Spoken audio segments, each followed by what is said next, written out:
Hello and welcome to Conversations with the Voice of Reason. I'm your host, Benjamin Boyce, and today's conversant is Eli Steele, who is a documentarian known most notably for What Killed Michael Brown and recently Killing America. He is the son of Shelby Steele, the author of many impactful books, and they both focus on race politics in America and why race is poison. In this conversation, Eli and I speak about what got him into making documentary films and the belief that he has in the American principles being able to transcend identity. Definitely check out his work, which is linked in the description below.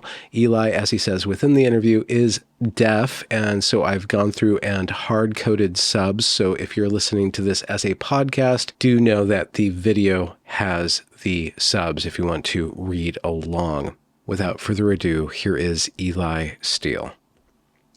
So where are you based? North of Seattle in Washington. Got it. Okay. Yeah. I'm from LA. I'm Los Angeles. Yeah. How is it down there? It's good. It's cold. It's cold. It's a little, yeah, it's been unusual winter. Oh. Yeah, normally our temperatures are much more steady, but every time we think the summer coming, they go back down to the 50s. We should call for it. And yeah, so it's, Huh. yeah, normally. Yeah. Yeah, that's why so many people live there.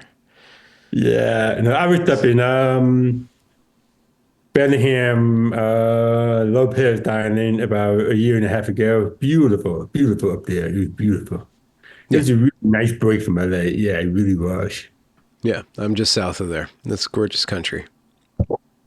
Yeah, we showed what killed Michael Brown up there on Lopez Island, about Placer.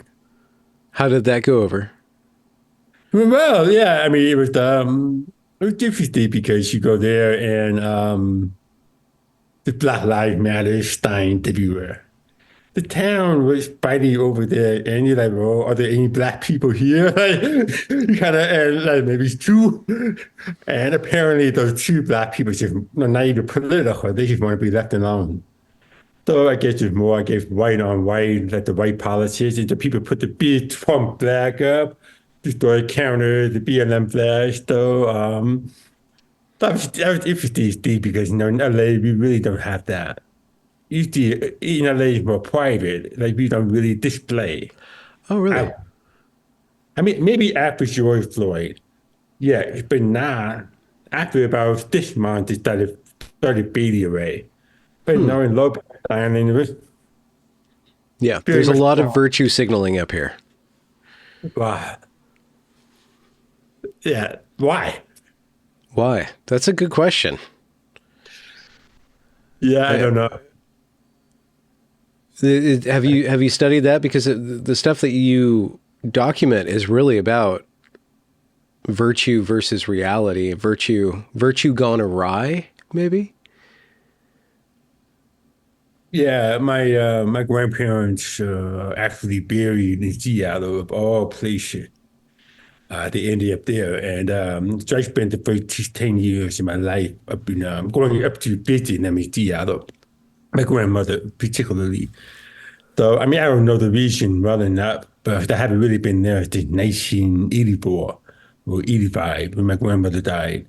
So going up to Lopez Island was the first time in about 30 years since I've been up there. Yeah, beautiful country, beautiful part of the country. So yeah, a lack of a purpose, a lack of direction, a lack of faith in humanity. Then you gotta put this virtue dignity, then you gotta put a bumper sticker explaining your beliefs out in public, in your face. Apparently there was I guess downtown Lopez Island, which is a couple of shops. I guess they put yeah, like they put the signs of all the black fishermen. And then somebody, I guess, took them a lawnmower or some kind of small tractor and ran it over. And so that's sort of like I think it's sort of, I think it really is symbolic of where we are today as a country. Mm, They were fighting over paper, we're fighting over name, but with Darby nothing. mm. Yeah. What was the impetus for Killing America, your latest one? It really started, I would say, in August of 2023. And a group of parents reached out to me because they were concerned about the fact that honor classes had been removed behind the back for about 8 years. They literally just found out because it's like one a year, two a year, and three, they really don't notice that. Yeah. And then also the ingestion of ethnic study ideology. What I mean by that, it wasn't necessarily ethnic study classes, but the fact that regular classes like science, literature, math would be slowly imbued with this ideology. And there's supposed to be, according to California, there's supposed to be a separation. But that stuff's supposed to be just in the ethnic study class. Hmm. Ethnic study class is supposed to be non-liberated. And for those who don't know, liberated ethnic studies mean oppressor. You divide everything into the oppressed versus the oppressor.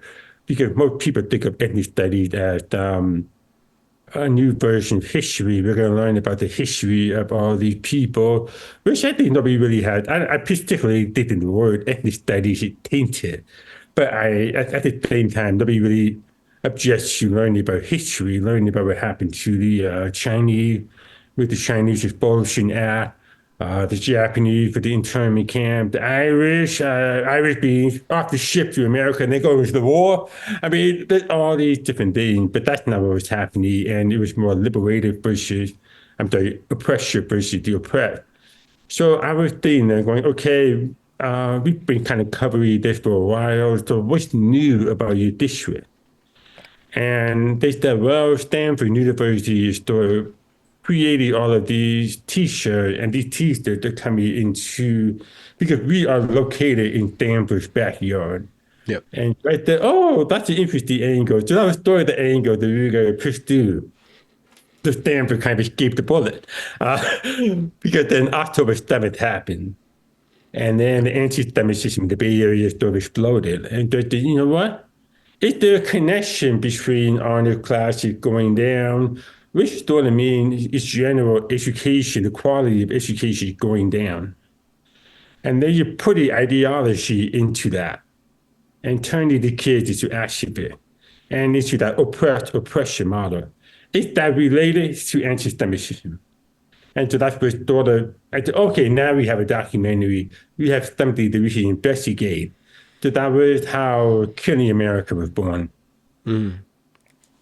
I don't think we fully appreciate just how fragile the American experiment is with, the melting pot, and multiculturalism. And we've made over the course of, the last century or so, we've made different compromises or pacts to kind of hold that really fragile balance, juggling act together. And it seems like this liberation stuff it comes in a lot of different packages. From the corporate level, it's called DEI. In school, it's called different studies. That stuff is almost, one would guess, almost intentionally designed to exacerbate everything that is unstable about our country. Do you think that it's obvious that you think it's dangerous? Where do you think it came from? Why do you think it is being implemented across the nation? Yeah, it's certainly anti-American. Right, I don't mean that. I just mean that, like, not as my opinion. It's just factual because DEI, I mean, liberation ideology or liberation theology is more of a Christian view, but liberation ideology is more of a stakeholder view. So we kind of state that more. But it's a little bit of a long story. I'll try to give you the shortest version possible. So let's say we come out of the 1960s. White America says, oh my God, we've actually been oppressing these people for 4 centuries in one way or another. We've oppressed women. We've done all these things to other people. And so we're now moral people. We thought that we were moral. We thought that we were good Christian because God says races should never mix. So they were living this perverse. Because that's what I mean. Racist, my father always says racist poison. So white people had poison themselves because they were using race as a means to power. Sort of what we're doing today. But back in segregation, slavery, race was the means to power. A poor white man could be superior to a black man because he was white and have more in common with the big man in the house, whoever he was, or the white segregationists, the citizen council, the people that have money. The power was in being white. And so all of a sudden you have Martin Luther King kind of holding a mirror to your face and saying, no, look at me, I am actually preaching true Christianity. I'm actually preaching Jesus, his true message that we're all together. And that's a very powerful thing to do to white America. But now white America has sort of lost the moral authority. I'm really kind of paraphrasing my father's work, I'm afraid, steal from his work, but it's the best explanation I can think of. And which is obviously when you lose your moral authority, how can white America then tell blacks, in various forms, whether the urban area or the deep south? I mean, literally, some of them were still on the plantation that their ancestors were from. My great grandfather was born into slavery, so I'm so close to that. My own father was only 8 years removed from segregation, so I'm like the first male in my family to be born in freedom. So I'm 50 years old, so that's not really that long ago. And so how can white American then look at black who they deny the American principle, and they use these American principles to lift yourself up. So what happened was they lost faith in the American principles. They moved away from that. And then I'm skipping over a lot, but then they started using race. For example, affirmative action, the original purpose was to lift people up by investing in school, sending in the best teacher, putting money into the poor communities and really develop them up. Well, that takes too long. We white people have to prove our innocence now. We don't like being on the hook. So let go of racial preference. And we all know the history shows, the numbers show it. Racial preference means that you usually race to admit people in as opposed to doing the real affirmative action. So we did shortcut after shortcut, and that leads all the way up today to DEI. Wherever lower the standard, we're trying to make it look like everybody's successful. But we lower the standards, yeah, everybody's succeed, but it's at a lower level. We're still not doing the work of lifting up. So what I mean by that is that just sum it up, all in all, white American, especially the left, really had no faith in the American principle. So these liberation ideology, DEI, is an outright assault on the American principle.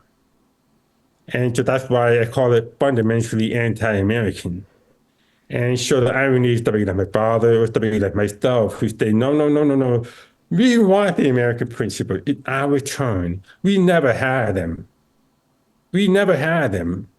It's our turn to have them. These principles are not flawed. Human beings have failed to live up to them. But that doesn't mean that the principles are flawed. Let's let the better human beings live up to the principle. And we can do it. But we got to deal with all of it, all the crap in our way. And that's the evil. That's why race is poison. People think they just use it a little bit. Sandra Day O'Connor said, let's have 25 more years of affirmative action. She said that. Look where we are now. She thought it would get better, but you know what she wanted to do? She didn't want to make the difficult decision of asking people to stand on their own feet and move up. Okay. That's dangerous, and now we're worse off. So in a way, what you're saying is this DEI stuff is like a McJustice or a fast food justice. Yes, And it's and it's it's incredibly. poisoning America because it's just not healthy. It tastes good, but it turns to crap really quick. Hmm. Because I usually stand for me. So let's say I'm born profoundly deaf. I cannot hear without my cochlear implant, and I have 95 dB loss in both ears. Anybody knows that it's one step away from being stone deaf. What that means is you cannot hear with any device. You just cannot hear. So I have one of the worst hearing losses. But growing up in the Bay Area, the same area where I made the film Killing America in the 80s and the 90s, I could not use my deafness as an excuse. And it really was an excuse. I mean, it really was. I mean, you know how tiring is to lip read somebody. Lip read a teacher for this hour, and they go play football, and I have to figure out how I play fullback and tight end. I have to figure out how to do the count. So I'm not offside because I'm offside. They don't care if I'm deaf. Play basketball, play soccer, I did everything. And so my point is that it was not an excuse. They refused to allow me to use it as a handicap. And so here I'm sitting there going, you want to use your skin color to handicap. You're a black body. You're a brown body. You can't move up in the world because of your skin. That's bull. That's bull. I mean, I'm sorry. We have to really stop that. I mean, we really have to allow this self-indulgence because it affects our society. It really does. I mean, it really affects our society. We have a lot of bad faith actors who don't believe in America. As you said, it's so fragile. So we allow them to sort of poison the world with this bad faith idea. And I mean, when I covered the George Zimmerman trial, and I was down there in Stanford, Florida, they were handing out right outside the courthouse. The archivists were handing out a pin that said, "In my next two black children, in my next, meaning in the next 12 hour morning." Yeah. What a message to send to kids. So that's what I mean by that. What a message. Yeah. And that's what we do in the country where we lower standards. We send the message that we do not believe you are good enough. Well, And this is, you yeah, in my opinion, it's happening. no, it is happening. The problem is that there is not just bad faith actors, but there's so much money to be made to keep racism alive. There's so much opportunity and incentives to go along with that. And do you think that it's the whole culture is just gone off the rails? Is there any way to avert it if it has infected? If this poison is actually crack and heroin put together, it's not just power; it's pleasure too. It's very pleasurable to have power over people and to claim victim status and get power that way. There's so much. It's not just a slippery slope. It's just, it is slippery slope. It's a Sisyphean task to push it back because there's so much momentum coming in the other way. What possibility do you see of averting that or letting it collapse and then rebuilding in its wake? Like when you play this out in your head and seeing this going on in all these different places, how do you not give up hope? How do you not have a black pill for America?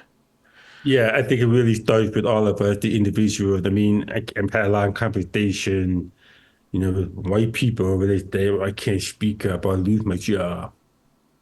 Well, you will lose your job one way or another. You just Yeah, don't know. just on what time scale? Yeah, exactly. It will happen, or you will kick the can down the road, and you're sure going to pay the price. And so that's why white guilt, that's my father's idea of white guilt. That's why I'm here, in my father's home, because we're filming the documentary White Guilt. But white guilt, people think it's actual guilt, but you can't be guilty of something that you didn't do. White guilt is the fear of being stigmatized as a racist. George Floyd is a perfect example of that. Oh my God. was such a horrible country, Obama's days, the racism is in the DNA of the country. We are systemically racist. We have white supremacy everywhere. 1,000 black people will be shot every year. I mean, just all this is dash racist. Well, that's the gaslighting. Started in 2012 with Trayvon Martin. Michael Brown then exploded with George Floyd. Now we got something going on right now in Chicago, but you should see the pushback now, which is good. If people Really? say, we're done. We just went through George Floyd. We're done now. And I see that's a good sign. You're not going to, the guy shot at the police, was 10 times people, the police shot him. I don't know the full story yet, but so busy filming, but I should kind of seen some stuff on Twitter. But I'm seeing more pushback on Hmm. this. Because that's what the left has no power right now, except race and identity. That's the only power. What else do you offer me? You told me Al Gore came along and made a movie and told me that in 10 years, if we didn't do this and that, the whole earth would be underwater.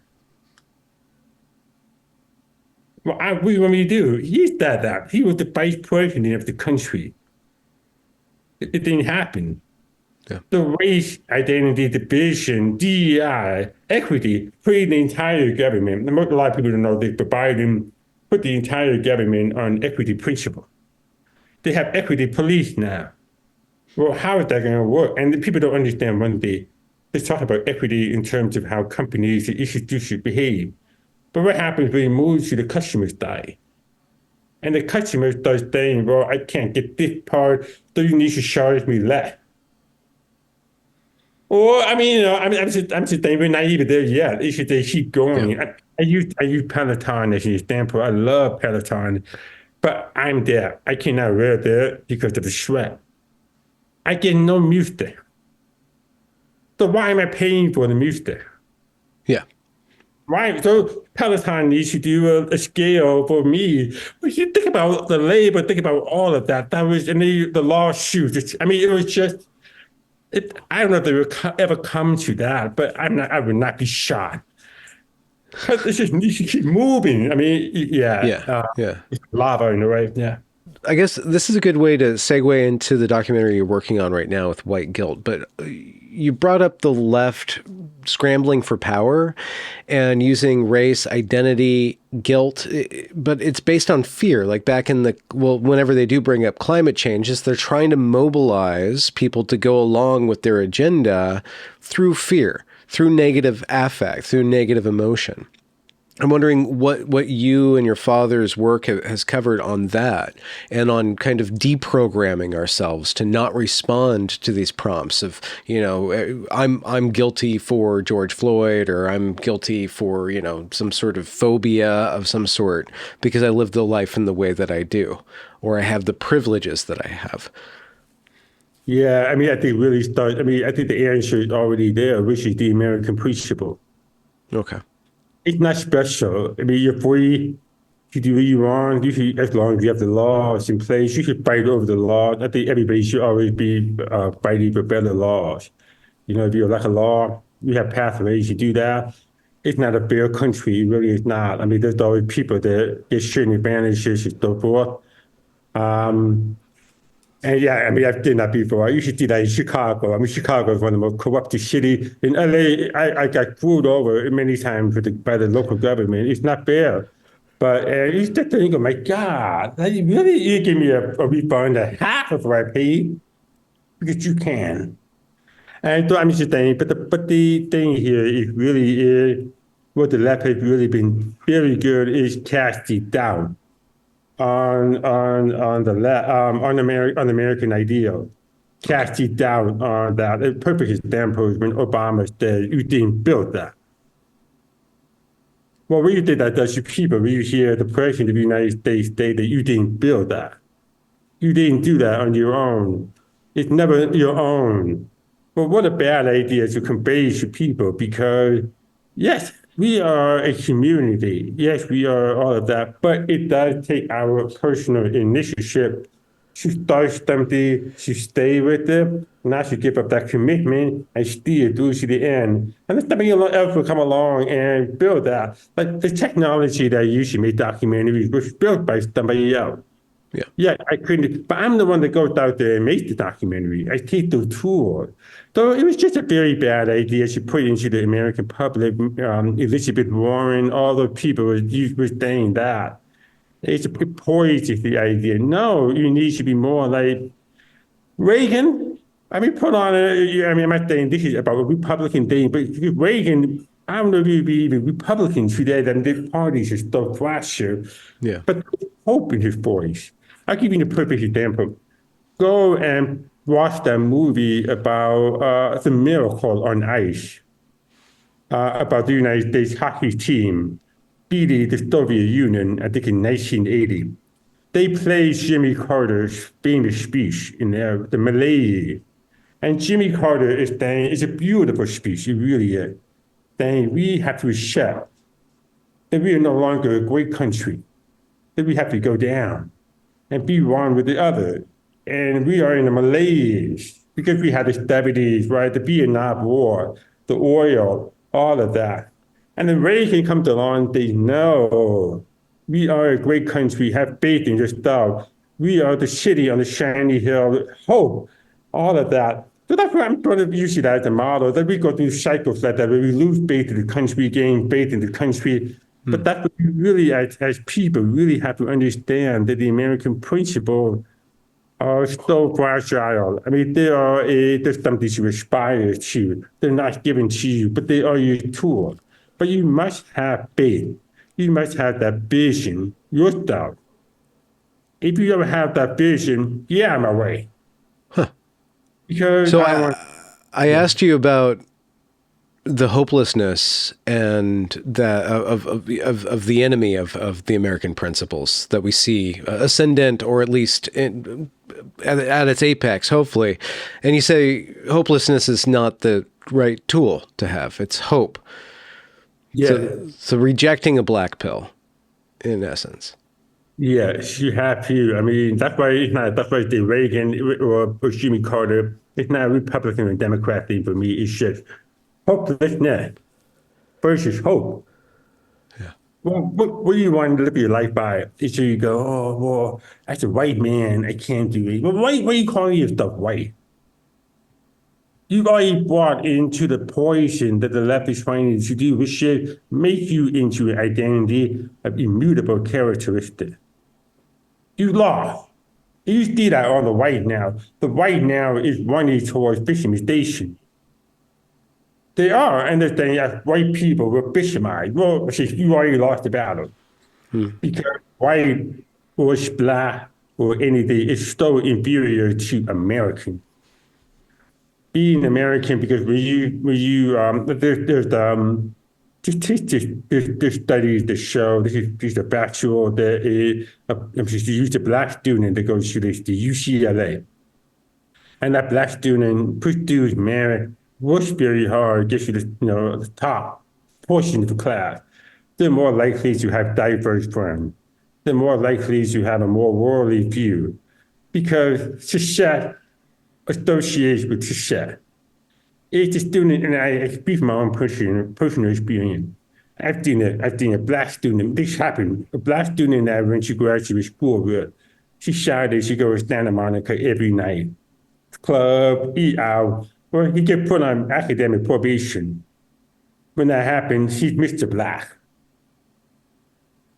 And now he's one of the top DEI officers. Yo, and I mean, come on. I mean, come on. I could do that right now. He makes more money than I do, probably two or three times more money. And he was a good student. But, and so why are we rewarding that? When George Floyd happened, he had to take a week off to recover. I don't have that pleasure. I don't have that privilege. I'm black. I'm Jewish, and I've got a lot of other little things. I'm deaf. I would have a black Jewish deaf person be shot, and I need to take a week off because it could have been me. I wonder how many black, Jewish, deaf citizens have Lenny Kravitz. every year,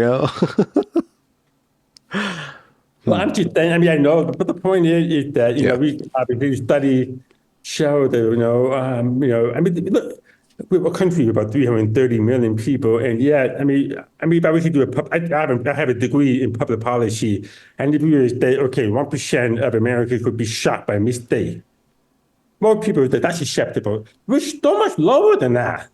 Yeah. And yet there are bad officers. They should be punished. They should be, I don't think anybody is decent against that. But at the same time, just stop manipulating these numbers. Stop lying. Stop gaslighting us. Stop. Because you are killing America. You're making people paranoid. You're destroying people's lives. I watched a documentary called The Coddling of the American Mind. Yeah. Okay, well, that's my evidence. That's what you're doing. Just watch that documentary. It's well done. It's so far, but it really shows this almost psychological perversity of victimization. And How did you get into filmmaking? What drew you to that? I was born deaf, so my parents would take me to movies. We would go Woody Allen movies, which is the worst movie you go to because it's talky, talky, talky. I would just fall asleep. But at the same time, I hated movies. But at the same time, my parents got me a little camera, a little Canon, point and shoot camera for Christmas. So I should take pictures all the time. And people said, "Oh, you really take good pictures." And my father was a literature professor. So I was always happy to write book reports, even in the summertime and stuff like that. So I got pretty good writing like that. Then one day my mother came home and we were living in San Jose in the Bay Area. And she said, there's a foreign film playing downtown. It's called My Life as a Dog by Lasty Hallstrom. And so she said, we should go to the movies. This is the first time you should read the subtitles. You should follow along. I fell in love. It was the first time I could understand the movie and be one with the audience, laugh with the audience, feel the emotion.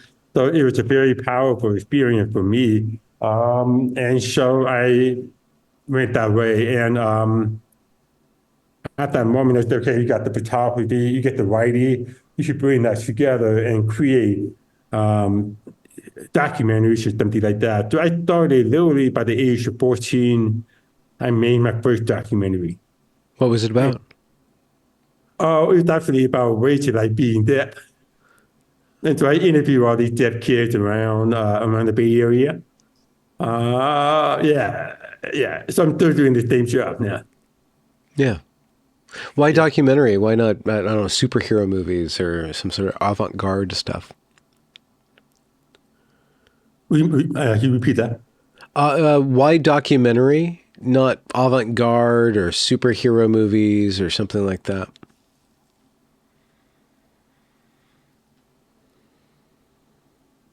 I'm always like, I guess it's interest in human nature, it's an investigation.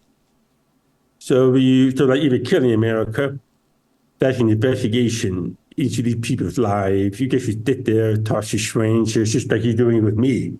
Yeah. Yeah, I mean, we're doing very much a documentary work, and you're interviewing me, you're drawing things down, trying to paint a picture. And for me, it's a very powerful way to understand people. And I've interviewed everybody from Jody Shaw, a former socialist, liberal who kind of got bitten by the bug, to a MAGA mother who lost her son in the pullout of Afghanistan. And I always like to kind of go beyond the politics and go into the humanity of it. So I think that I tell people, yeah, you may not like MAGA or whatever it is, but watch it and tell me that you'll see the humanity of her life. You may not like how she talks about Biden. She's very direct. You know who she is. I mean, you can comment by her. She's very direct. But at the same time, a wonderful human being. I mean, she gave up her son for the country. How many people should say that? She gave up her kid. And it's just the kid did not have to go to war. He had other options in life, but he just wanted to be a Marine. So who are we to judge? And I think the better way to understand them. And so I think there's a power in documentary. And I may not be the most beautiful filmmaker, but what I really try to do is get that rawness in it. Make it. And I think that's the power of killing America. Is there's an edge to it. I'm sort of playing with that third rail. What killed Michael Brown? When people I did that, everybody's like, "Oh, you can't go into Ferguson." I'm like, "Why not? I'm an American. I can go wherever I want." And Hmm. so you go in there, you come out with a documentary, and I think I love that. I just love it. I'm gonna do it until the day I die. People Yeah. talk about retirement, but no, I'm never retiring.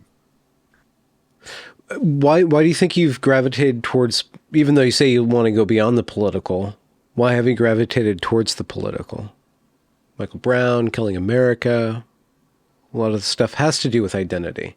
So even though you think that identity is poison, it seems like you're still fascinated by it.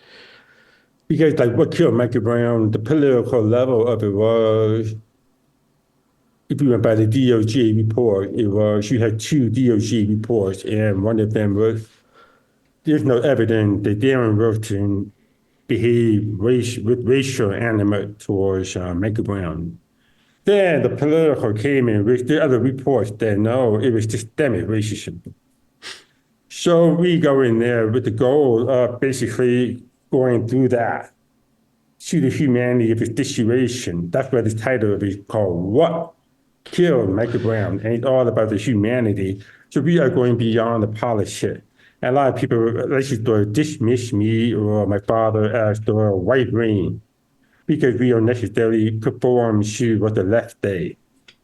And if you don't conform to anything the left says, you're just right rain. So, I mean, okay, whatever. But I think they might work. If you look at what in Killing America, the left has taken on, they have, obviously been very successful with the long march through the institution. They are in power, they are in control. And so I think that's where we have to challenge those people in order to try and return to America, our larger humanity, our community, our individualism. Because they still hold that chokehold. I mean, they are trying to redefine education.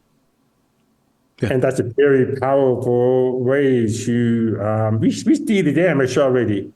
We see my father got a better education under segregation, the idea. I got a better education in the 80s and 90s than my children are getting right now. My son has the 4.5 GPA. Yeah, I worked harder than him. I know I did. And so I'm always trying to compensate by giving him more work. Sure. Like you gotta read one book, you gotta read one class a month. Yeah. I have to compensate for that. My mother, even to this day, I mean, grew up in various neighborhoods, Lower East Side of New York, and they eventually ended up in Queens, like through Brooklyn and all of that. And went to Queen College and then Cole College. And right now, she's smarter than almost any PhD out there. It was just much higher quality of education back then because we were not obsessed with race, obsessed with ideology and stuff like that. Probably less lazy too. Yeah, yeah. I really have a bone. Yeah. Well, yeah. I mean, Don't I diss mean, the phone because there are people that are listening to us right now because of those little things. So there's trade-offs. yeah, that's true. That's true. But I would say that I think, people within this day, within the 15-year range of, up and down, are probably better off because we grew up without the phone. So we had the ability to choose, oh my God, this is so dumb. Hmm. I'll look at like a couple of TikTok videos on my kid's phone, and after a minute, I can't take it anymore. But they can go all day. Yeah. That's the problem. They don't know life without the phone. Yeah. They don't know what it's like to be bored. And they have to create your own fun out of that boredom. In this Yeah. summer, I was the last kid. Okay, what am I going to do? I get on my bike, and I can tell you by sundown, when I come back home, I had a whole adventure. Sometimes I met new people. Sometimes I should end up places I never thought I would end up. But kids today, quite, not in all, no, in different parts of America, they still do that, but not really in the big cities. Yeah. So you indicate a return toward American values such as individualism and so on. But aren't those founded on something deeper than that? So the question is, not to beat around the bush, what about religion? What about the loss of faith in the American people that facilitated that? What do you think about the intersection between all of this being able to be controlled by guilt and by fear, and also simultaneously the loss of faith? And what are your thoughts on that, and what are your explorations into that? What have you found? I think Bob Dylan said it best with that song that he had.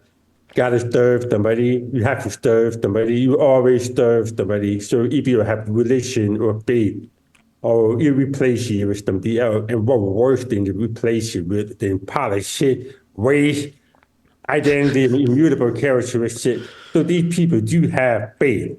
Yeah. It's faith that leads nowhere. That's why they're frustrated. That's why they're dominated. That's why they're angry. And anybody, I'm not saying that they're bad people that believe in religion or manipulate religion, but those are not true believers. Those are people that are just usually manipulated.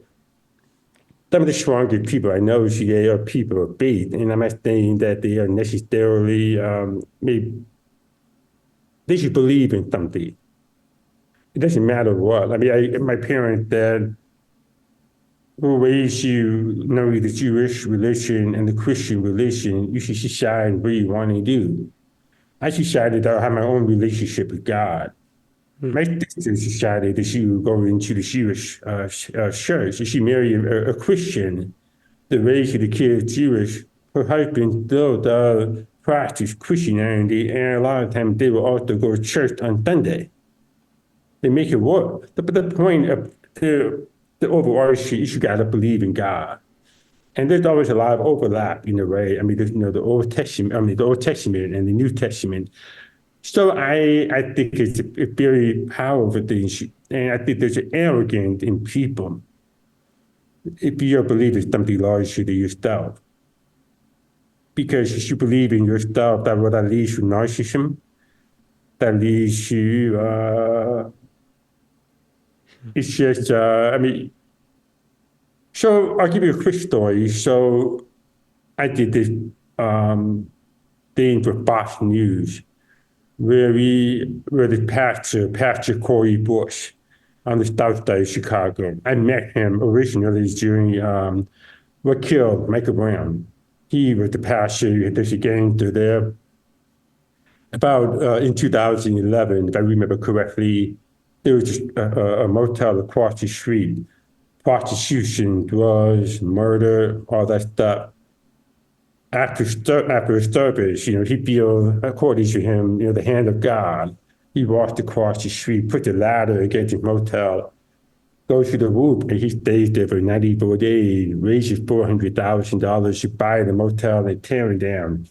He thought it would be easy to build a community center. The other thing, because you're in the south side of Chicago, no, he wound up spending the next, I was there over 10 years, doing everything, going that way, around, talking to rich people, all of that. Nothing worked. So he told me, I'm going to go back up on the roof.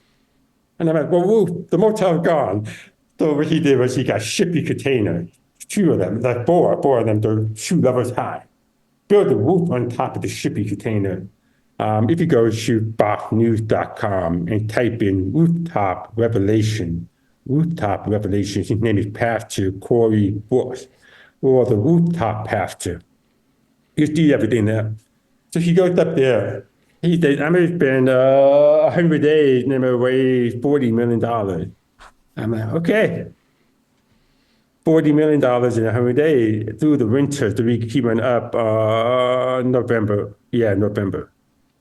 And so I was the one that, it was actually a great thing because it was a lot of work, but I was the one that had to write an article every day.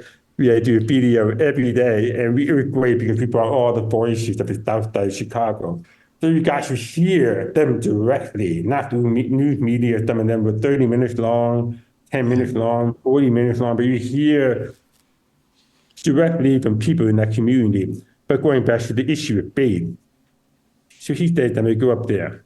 Well, after 100 days goes by, I can't quite remember what the amount was, but it might have been, I don't know, maybe $3 million, which is huge. I mean, that's a huge amount of money, but nowhere enough to build that community center. And I looked at the pastor, and by then people were calling him all kinds of names. They were calling him money grubber. They were calling him fat. They were calling him greedy. I mean, it was just nasty. I had people coming up to me because I was the one that was up in that tent. And it was very intimate. You see him there, and there's like 2 or 3 other people there. And I remember in March, and now his mother is also dying of cancer. So this guy got the world on his shoulder. He's public humiliation. I mean, you should think about everything. I look at him and I say, Pastor, people are saying all these things. And you know what? Nobody's there holding against you to come off the roof. You did good. You should do a lot of good with that $3 million or whatever we raised at that point. You should do a lot of good with that. And he starts to look down and then looked up at me and he said, Eli, I'm not coming down. Okay. He stayed up there for another 250 days. I mean, we're all the way to October, raised, I think, close to $30 million before he came down.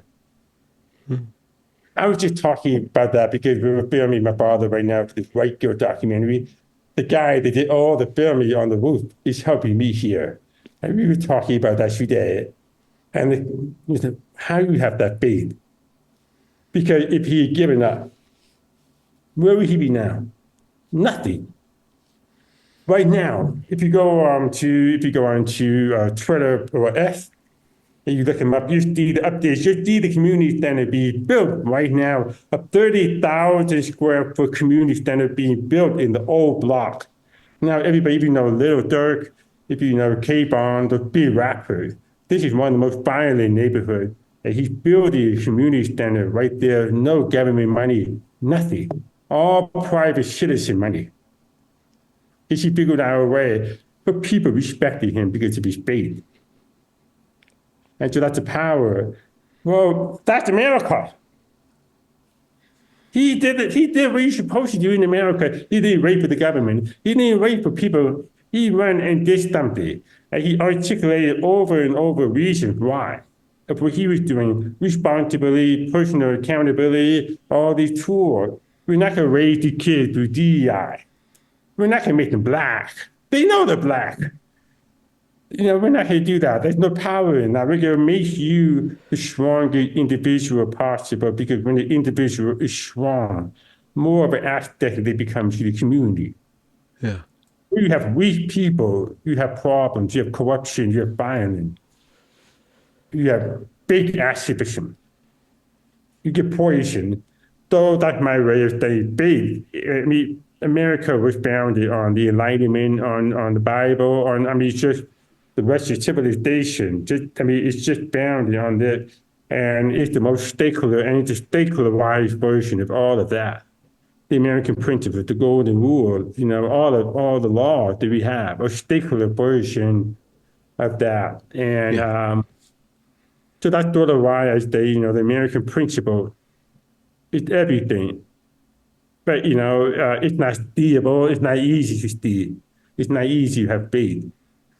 But the passion knew that, and he based everything on those American principles. He shouted, I'm not going to waste hustle. I'm going to go back to the American principles, have faith in the American people. And they rose up. And the South Side was built by the community center on the South Side, was built by donations from all 4 corners of America. Yeah. And many of those people believe. And the ones that don't believe, the DEI people, none of them showed up. The ones that believe in DEI, the ones that believe in race, the ones that don't believe in religion, none of them helped it. None of them were a part of this effort. Yeah. Equity didn't show up in that one. Nope. Are you guys able to land a debate between your father and Robin DiAngelo or Ibram X. Kendi for this white guilt documentary? It's total waste of time. They will never do it. They just never do it. I mean, yeah, deep down, they know what they are. I mean, they know who they are. I mean, Yeah, are you able to see from their point of view in a positive light? I have a hard time seeing them as anything other than grifters or bad actors because I've seen the outcome of their work. I've seen the fruit of their work firsthand.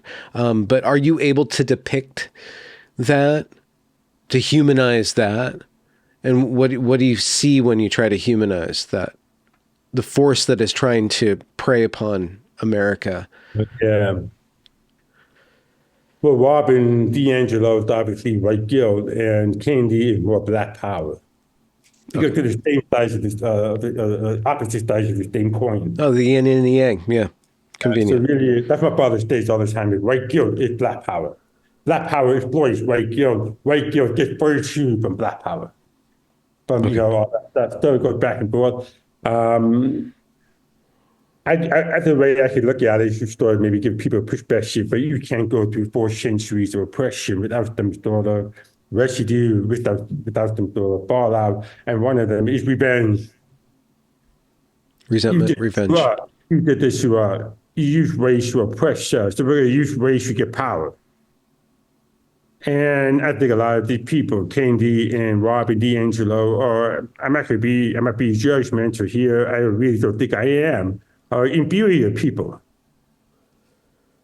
A white supremacist was an inferior person. When you put your faith in race, you are automatically inferior person.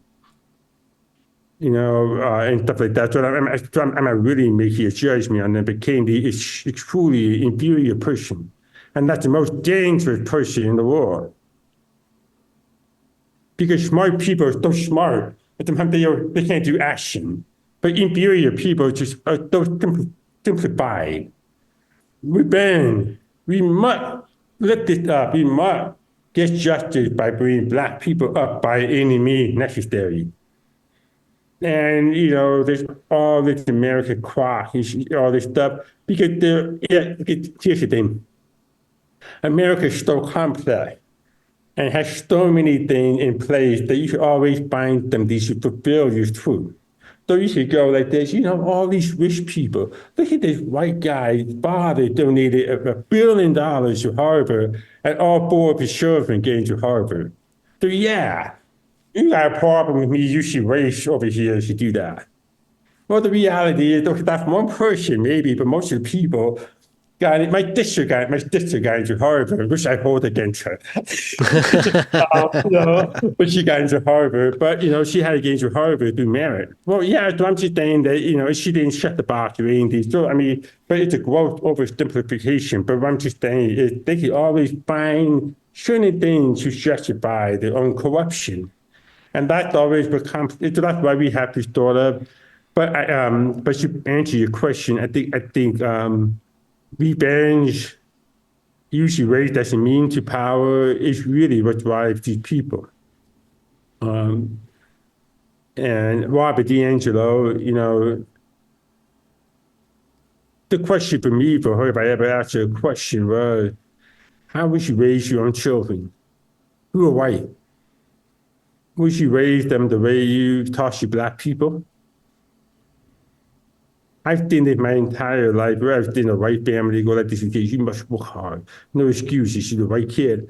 And they turn around to a black kid that lived over there and go, oh, life's so hard for you, you're black.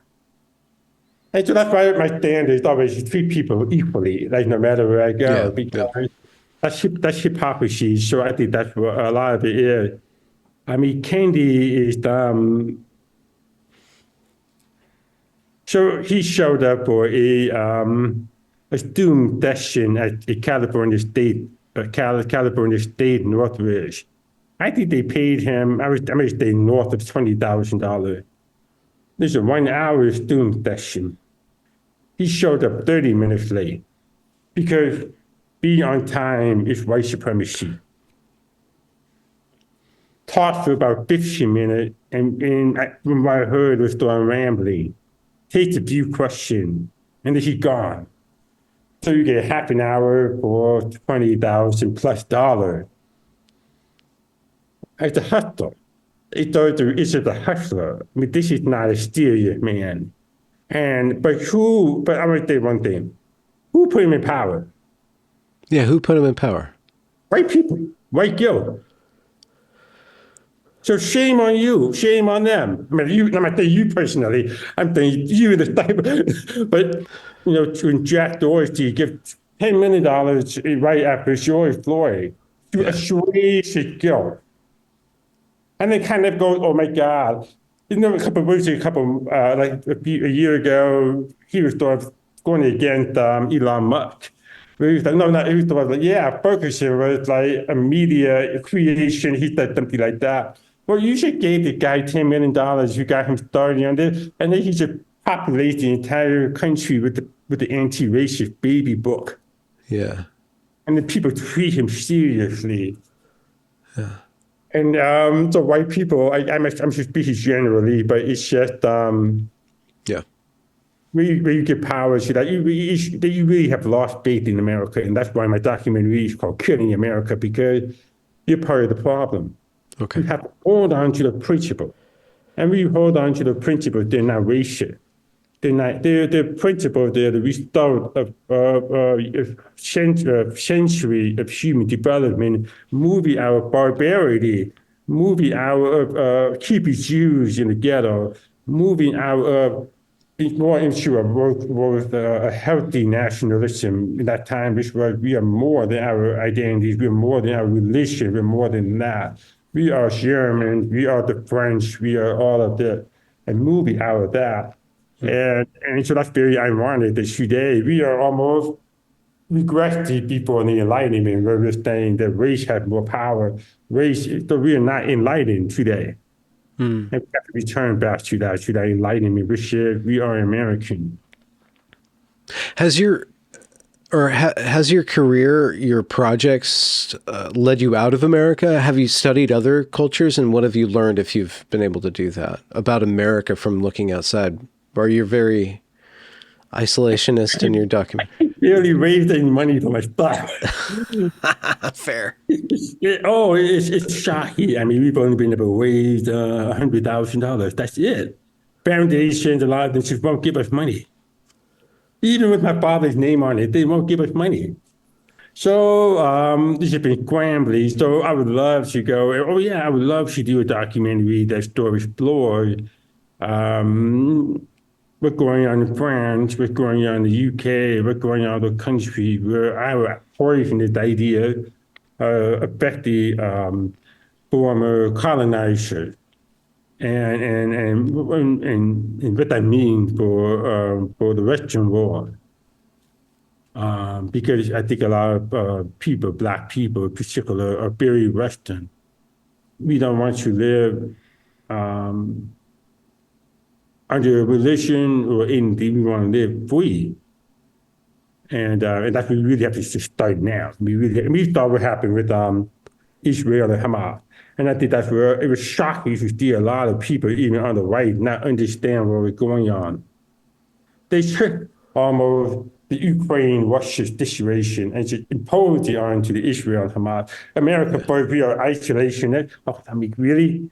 We are isolationist? Every product in your house has international hand in it. You are not isolationist. You can't, I mean, that was the idea back in the early 20th century. So it's a fantasy, and I don't know, but it was, they really did not understand that this was liberation ideology, leaping from academia into a bloody, harsh reality where you could justify the murder of a group of people because they are white.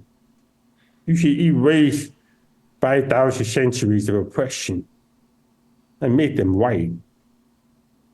That's a very oversimplified, and that's a very dangerous way of thinking, where you should reduce people down to their skin color, and that's a new morality, and that's sort of the main theme in killing America is that shift in morality away from Judeo-Christian value to a morality based on skin color, Mhm. based on the oppressor-oppressed model.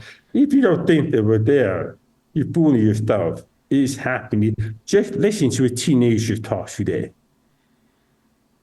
You hear it in the language, even conservative. Mhm. So it's scary. And so that's why, yeah. But anyway, yeah, I would love to do a documentary on that. But he raised the money. Yeah. Yeah. Is white guilt developing the themes that were in What Killed Michael Brown and Killing America? And how does it deepen like this, I guess, this deep critique of modern America? Yeah, because we're arguing, a lot of people don't, they talk about Marxism, they talk about socialism, Yeah. all of that. But where is the grease that opened the door? That's white guilt. Why white guilt? Why not just guilt? Why is it white? Why is it racialized? White had the most, well, at that time, I mean, for the year, were in control of the institution, the power, and white guilt really refers to what we call post-issue liberalism. And I can tell you right now, I'm not going to name names, but I can tell you right now, very big name, who are now leading the movement against the left. Just 2 years ago, that in our dinner table, my father right there, and talked about white privilege. So, I mean, how strong are they really? Are they just make money off of this? Because a lot of people make money off of politics. So I always had to, that's why you see me sometimes, I'm always gonna be about my own man, and I'll criticize whatever, but I'm just saying that they will allow them to, my sister told this story about my Jewish grandfather and my black grandfather, and after that story, that person is dead. That's an example of white privilege. Really? Okay, I thought you were a fighter against this. So I'm just saying that white guilt is so powerful. They're either conservative, but they one thing and they do another. Hmm. You know, they and so white guilt is it's because white guilt comes out of 4 centuries of oppression. Again, it's not actual guilt. It's just the left has weaponized, it was post-issue liberalism. The left only came into being about, 60 years ago. People were just liberal. That's why the conservative, especially like, the more, I'm not talking about Republicans, I'm talking about conservative, really deserve, they were not strong enough, but they deserve credit for at least holding on to classical liberalism. Because they were the ones that said, we are the classical liberals. We're going to put faith in American principles. There used to be a lot of liberals leaving the left to embrace the classical liberalism. But I would say some of them have too much arrogance. They think they're the ones that just woke up. No, there's a whole bunch of people over here that already woke up. My father woke up 40 years ago and moved from liberalism more to conservatism, which means classical liberalism. Okay. And that's how we define it. And so, if I remember your question, I'm sorry, I forgot your question. I'm going along with your story, so I forgot my question too. But just about the development of white guilt as a further yeah, critique. why? Because each one is the invisible force. And so people really don't understand this force. And so we're really trying to say, no, you must look in yourself. I hear right now Charlie Kirk is using my father's idea of white guilt as a form of absolution. That's right. We don't need to do anything about that. That's not what my father says. That's the perversity of that. What my father is saying is you have to put the human being first. You have to stop playing the race game and start looking at the human being. Start looking, it doesn't matter what color we are. Look in the human being. What are our problems? White guilt will always cause you to miss the problem because white guilt means you are more concerned with your virtue. We started the conversation talking about Seattle. And Seattle wants you, what they doing right now, they remove them honor classes. Yeah. because they want to make the numbers look good. Well, that's all about the educators making numbers good, and the black parents are saying, hey, no, no, no, no, no, no.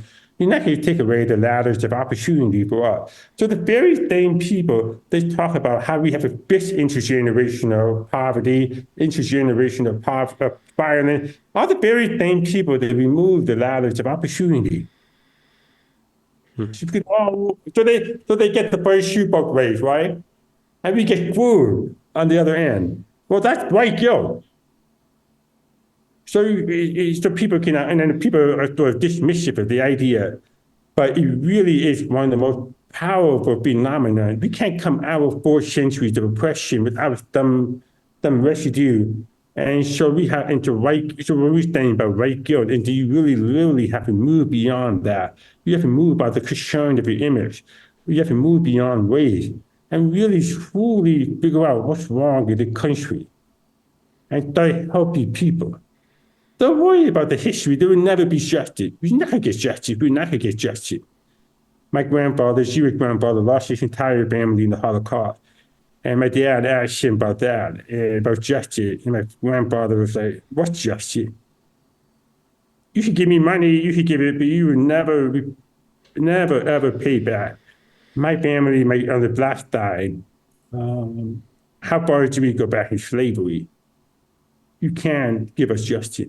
And the worst thing is that we erase our history. They literally erase our history. There's no record. How evil is that? So we should sort of load a bit. Yeah, it's like year zero. It's true liberation. If you can liberate people from history, then they're completely malleable to your whims. Yeah. And yeah, exactly. So yeah, so that's sort of why what we do is just sort of show the problem. Hey, here's the problem, and we sort of give you the psychological, the existential explanation of what this is. Because white guilt is meaning that when you're white guilt will always choose race as a means to power. White guilt will never choose the American principle as a means to power. White guilt hates America. Because because white guilt sees America as the cause of white guilt, right? Exactly. Yeah. And then they bring in Marxism, they bring in socialism, that equality, that equity as the answer. Yeah. A lot of people don't understand the relationship between Marxism and black. But you read Rockefeller's Invisible Man. He got a whole chapter on the brotherhood. And how did they recruit black people into the brotherhood? How racist America was in the 1940s and 30s. It was racist. So many black people were tempted into socialism. My mother even was tempted to socialism because she's parents survived the Holocaust. And she's in New York City, she's looking south and seeing, my God, look what we're doing, these people.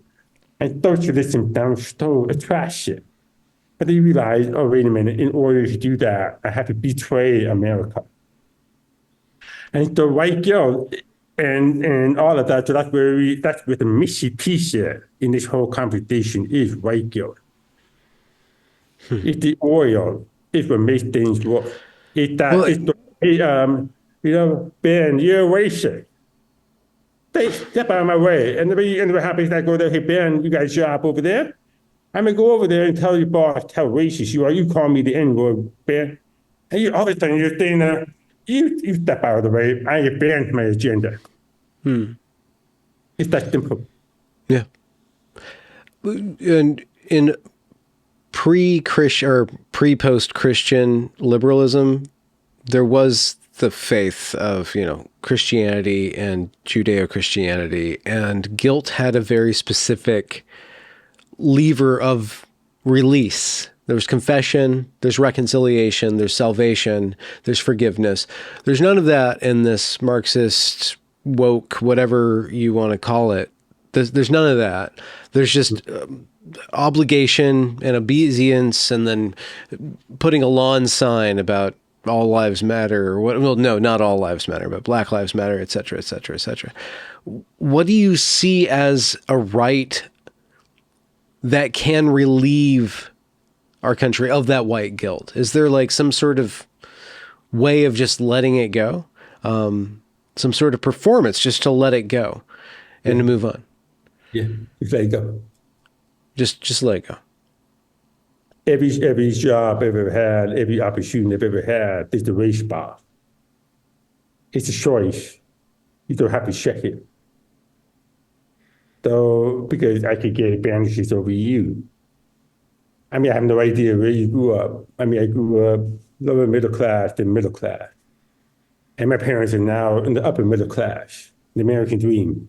And we used to live in this house my parents live in. Very nice house, yeah. Yeah, and we got a nice jazz post pictures up here. My dad was born in the South Side of Chicago. My mother, daughter of Holocaust survivors. That's America. People always think it's empty race. They always think the answer is in that. No, the answers are in the American principle. The answers are in life is tough. You fall down, you get back up, find out who you are, spend time with yourself, find out who you are, what you want to do in life, have a purpose to live in life. And that comes out of, I remember hearing that from Rick Warren in Lake Forest Beach Church. I remember he had a book called The Purpose to Live in Life. Well, yeah, but that's just an American thing. But I remember hearing about that. And a lot of people were talking about that. And I'm like, wow, if people are talking about that book, it's a bestseller. It's the indication of how many people have lost their way and been thought of because when they become popular, the fact that we're just talking about being American today is just sort of a sign of how far we have allowed ourselves to become stub American, Black Americans, Italian Americans, Jewish Americans, Chinese Americans. Why? Why are we dividing ourselves? It's a falling into that trap of identity. We think there's more power in the identity of immutable characteristics. This is not a Black thing. A lot of times you should put the focus on Black. But white people, there are now a lot of white people who said no, who objected to that. But they used their racial identity as a means to power. So why are we following the example of these white slave owners who are usually obviously for their own power? Or the white segregationists, the Citizenship Council? Why are we following their example? Kennedy is following their example. What's the difference between Kennedy and the Citizenship Council? What's the difference between Kennedy and George Wallace? Yeah. I don't see a difference. Dreads, I guess, on occasion. There you go. You know what? George Wallace had more integrity. He came around. He admitted he was wrong. He admitted he was wrong. The man that does segregation now, segregation forever, admitted he was wrong. He was shocked. He came around. He admitted he was wrong. There are others that didn't, of course, but he admitted it. Can the ever go admit it? I don't know. I would be pleasantly surprised. Exactly. I might defend George Wallace, of course, but I'm just saying that. Yeah.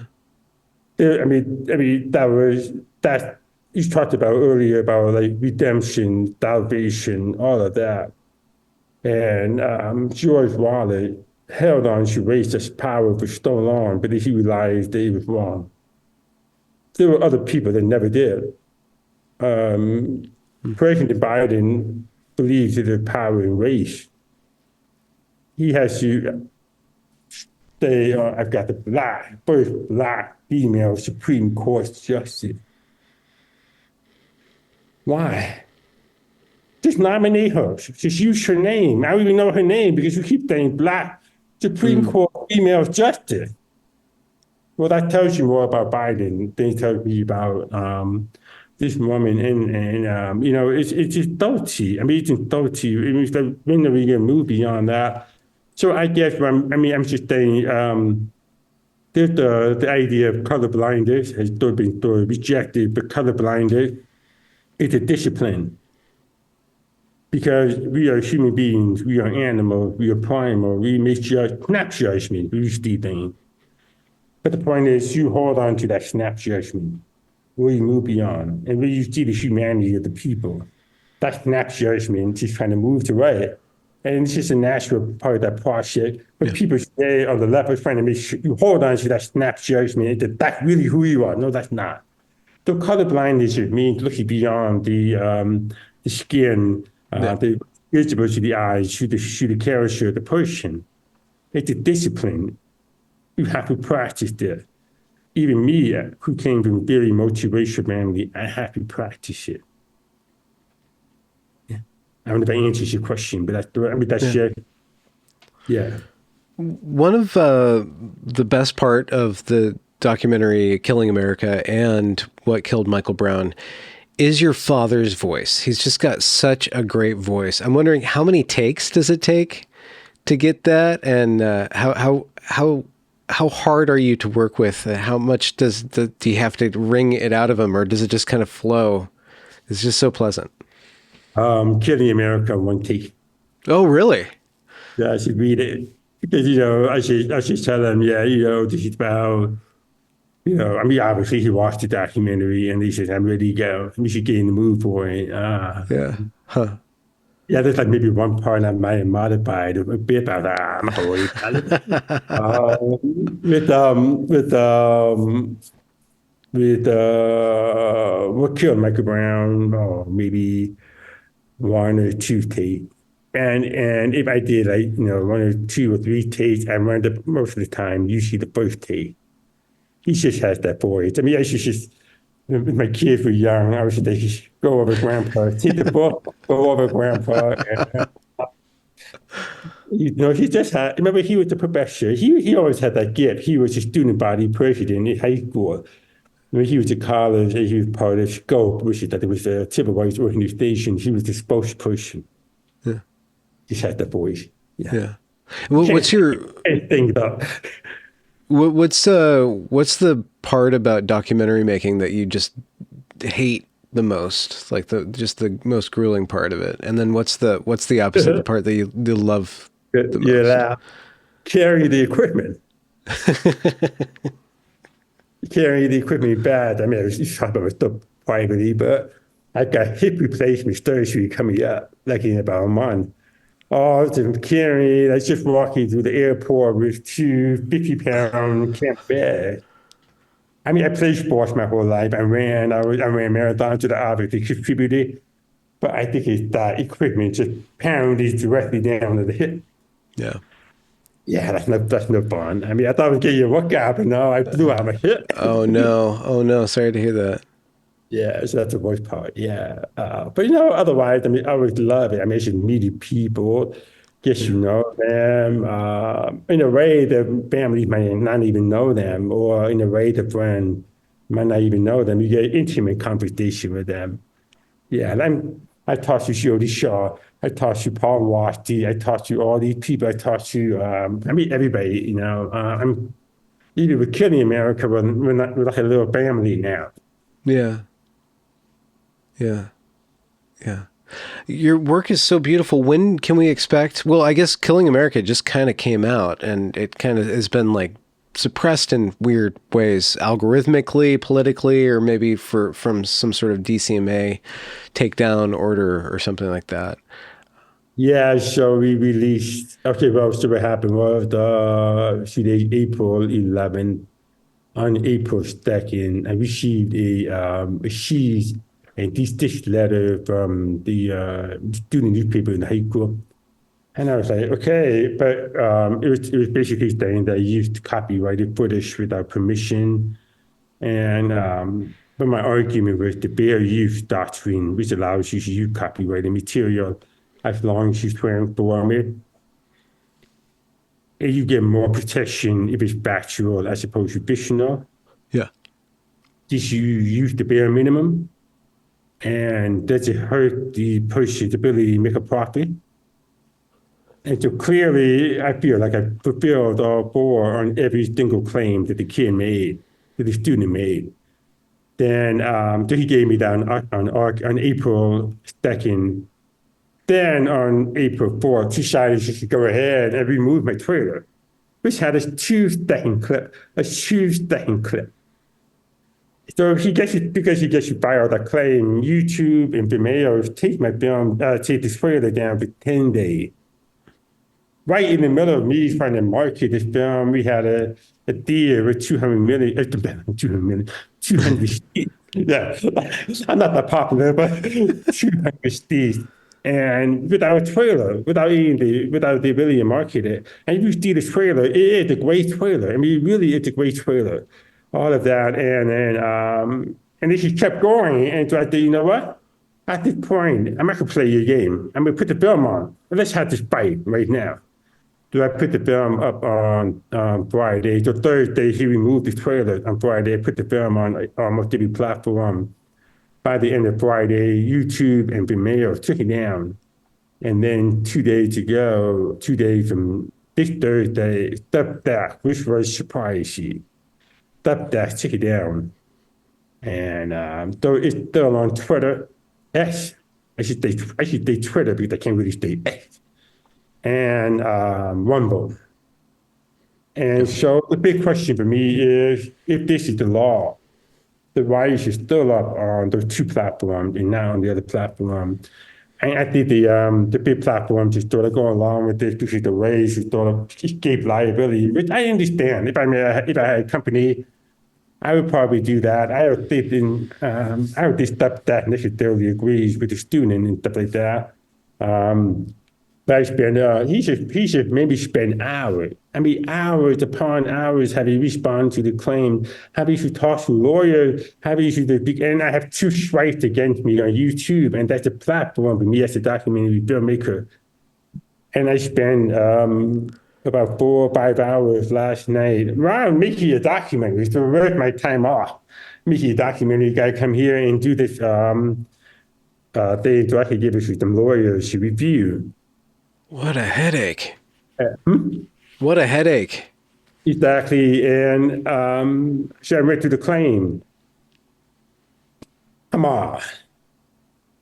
Even, I mean, I don't know if I may should put the whole thing up. Just so people should see what the claim is. I mean, one claim, if you see the video, there's one video where you see the story of the climax of the film where the school board meeting started breaks down to chaos.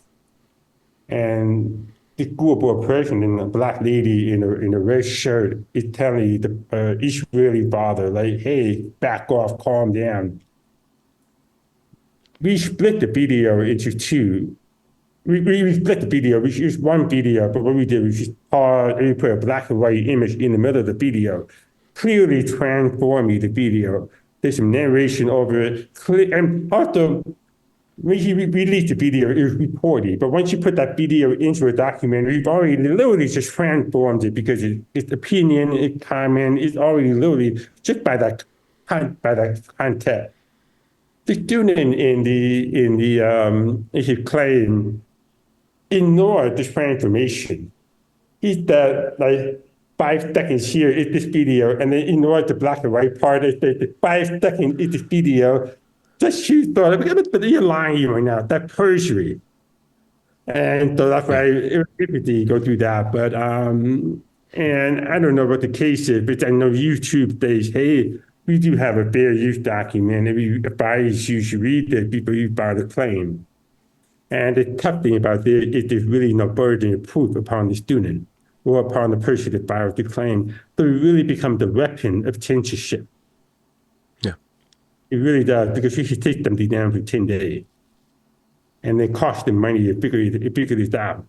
Yeah. And so right now I'm ready to do a YouTube days about the trailer, a 2 second clip. But you took away something that cost me money and me. And you took away my main tool, the marketing.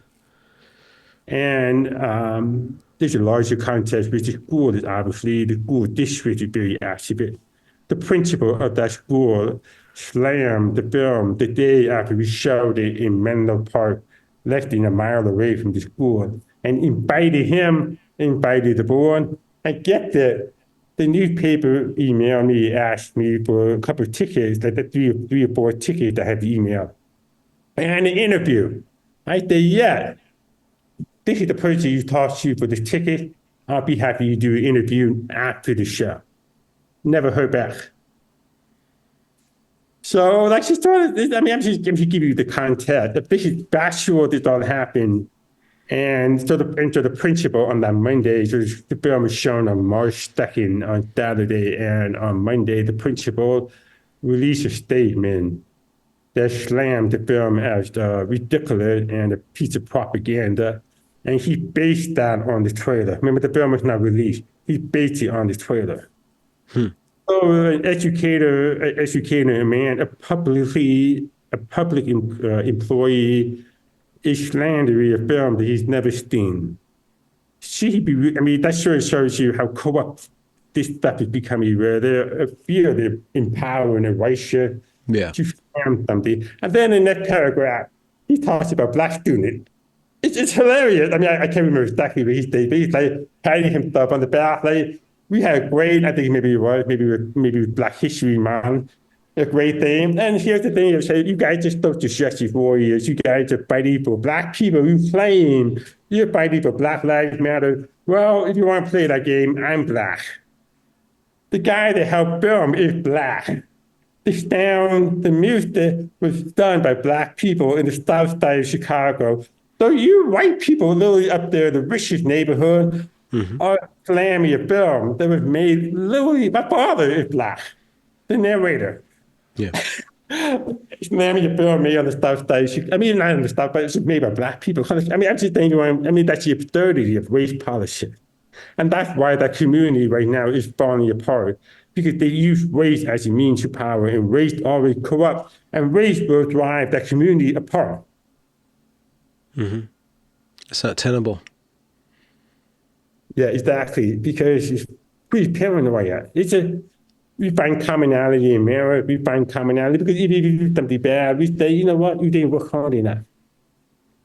And there's hope, there's still hope, because it means, yeah, you work hard enough, go back, woodshed, develop your stuff, and then come back.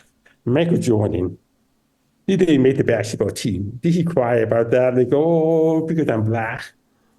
Yeah. No, he kept going. He became the greatest player ever. Yeah. Well, thank you for accepting my invitation to this conversation, and thanks for your work too. It's so it's great work. It's kind of counter narrative, and it's also just very well crafted. But in our conversation, it's been great to just hear the heart that's driving you, hear your belief system, and just feel like the spirit that you have that is hopeful, that isn't like, because you can look at the monsters, and you become one, you can look at the abyss can kind of swallow you. And we see that a lot in the people who are trying to stop this stuff or call this stuff out. Like, it can really wear it down, and you can just feel your energy and your positivity. And it's just great to bask in that. Yeah, I'm always the optimist. My father is always the optimist. I mean, he's never burned out. I mean, it can be draining. We're not gonna lie about that. It can be. Sometimes I'd rather just make a documentary on fishy. Yeah. I mean, Pokemon. yeah, I would love to do other stuff. I may start myself after this one, because but I think this is just the greatest country in the world. And I think should be pessimistic, should give up on that, should give up on my grandfathers and my grandmother. I mean, my Jewish grandmother died, and mothers too, but they came to America. They came, and my mother, being American more than being a Jew, and my father's being American more than being black. It wasn't clean, but it was something they arrived at, and that came to me, and I just say, you know what, I am an American. And maybe I have the advantage of being multiracial, being deaf, maybe, and being an outsider. I've always been an outsider, but that gives me the most freedom. And I'm just meet good people everywhere. I drive through LA, and I see how people just help one another. I just see that, and then you go on the news, and you get the opposite message.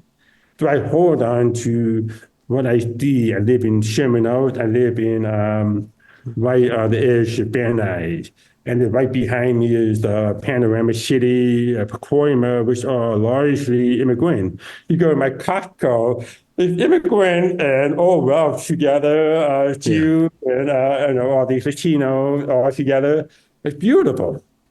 And they all help each other take stuff off the shelves. I mean, that's what America is. Mm. And we can't lose that, and that's why we really have to fight for our educational system. And if we could get that back and improve it and make it more inclusive in the right way without ideology, without all of that, then and restore the American dream. Mm. I mean, there is no limits to what we can do in this nation. Mm. Amen. Thank you for your afternoon. Absolutely. Thank you so much for this opportunity, and it was a pleasure talking to you. Stop the recording.